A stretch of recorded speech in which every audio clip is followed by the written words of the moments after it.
Interlink ಅನ್ನೋದೊಂದು human centric identity blockchain project.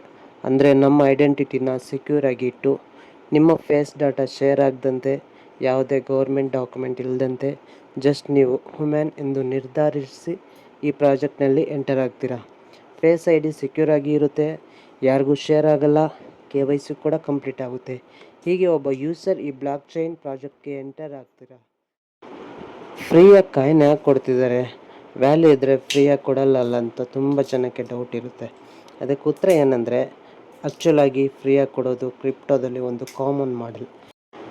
ಬಿಟ್ಕಾಯಿನ್ಗೆ ಕೂಡ ಸ್ಟಾರ್ಟಿಂಗ್ನಲ್ಲಿ free mining ಮಾಡೋಕ್ಕೆ ಅವಕಾಶ ಇತ್ತು, ಮತ್ತು ಪೈನ್ ಮೈನಿಂಗ್ ಕೂಡ ಫ್ರೀ ಮೈನಿಂಗ್ ಪ್ರಾಜೆಕ್ಟ್. ಇಲ್ಲಿ ಫ್ರೀಯಾಗಿ ಕೊಡೋಕ್ಕೆ ರೀಸನ್ ಏನಂದರೆ, ಇದೊಂದು ಸ್ಟ್ರಾಟಜಿ ಭಾಗದಲ್ಲಿ ಕಮ್ಯುನಿಟಿ ಬಿಲ್ಡ್ ಮಾಡೋಕ್ಕೆ ಇದೊಂದು ಸ್ಟ್ರಾಟಜಿ ಆಗಿ ಉಪಯೋಗ ಆಗುತ್ತೆ. ಯಾರಾದರೆ ಎರ್ಲಿ ಜಾಯ್ನ್ ಆಗ್ತಾರೋ ಅವ್ರಿಗೆ ಹೆಚ್ಚು ರಿವಾರ್ಡ್ಸ್, ಹೆಚ್ಚು ಟೋಕನ್ಸ್ಗಳು ಮೈನ್ ಮಾಡೋಕ್ಕೆ ಚಾನ್ಸ್ ಇರುತ್ತೆ. ಯಾರಾದರೂ ತಡವಾಗಿ ಜಾಯ್ನ್ ಆಗ್ತಾರೋ ಅವ್ರಿಗೆ ಸ್ವಲ್ಪ ಕಡಿಮೆ ಟೋಕನ್ಸ್ ಮೈನ್ ಮಾಡೋಕ್ಕೆ ಆಗುತ್ತೆ. ಪ್ರೆಸೆಂಟ್ ITLG ಟೋಕನ್ಸ್ ನಾವು ಫ್ರೀಯಾಗಿ ಮೈನ್ ಮಾಡ್ತಾ ಇದ್ದೀವಿ. ತುಂಬ ಜನರ ಅನುಮಾನ ಏನಂದರೆ, ಇದಕ್ಕೆ ವ್ಯಾಲ್ಯೂ ಇದ್ದರೆ ಫ್ರೀಯಾಗಿ ಕೊಡಲ್ಲ ಅಲ್ವಾ ಅಂತ. ಗಮನದಲ್ಲಿಟ್ಕೊಳ್ಳಿ, ಇದು ರೀಸೆಂಟಾಗಿ ಸ್ಟಾರ್ಟ್ ಆದ ಪ್ರಾಜೆಕ್ಟ್. ಓನ್ಲಿ ಫ್ಯೂ ಮಂತ್ಸ್ ಮಾತ್ರ ಸ್ಟಾರ್ಟ್ ಆದ ಪ್ರಾಜೆಕ್ಟ್. ಪ್ರೆಸೆಂಟ್ ಈ ಪ್ರಾಜೆಕ್ಟ್ ವ್ಯಾಲ್ಯೂನ ಆ್ಯಡ್ ಮಾಡಿಕೊಳ್ಳುವ ಸ್ಟೇಜ್ನಲ್ಲಿದೆ.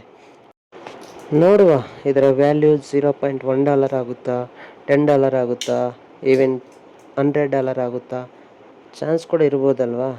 ಈ ಜರ್ನಿ ಎಲ್ಲರೂ ಒಟ್ಟಾಗಿ ಇದರ ವ್ಯಾಲ್ಯೂನ ಬಿಲ್ಡ್ ಮಾಡಬೇಕಂತ ನೋಡ್ತಿದ್ದೆ.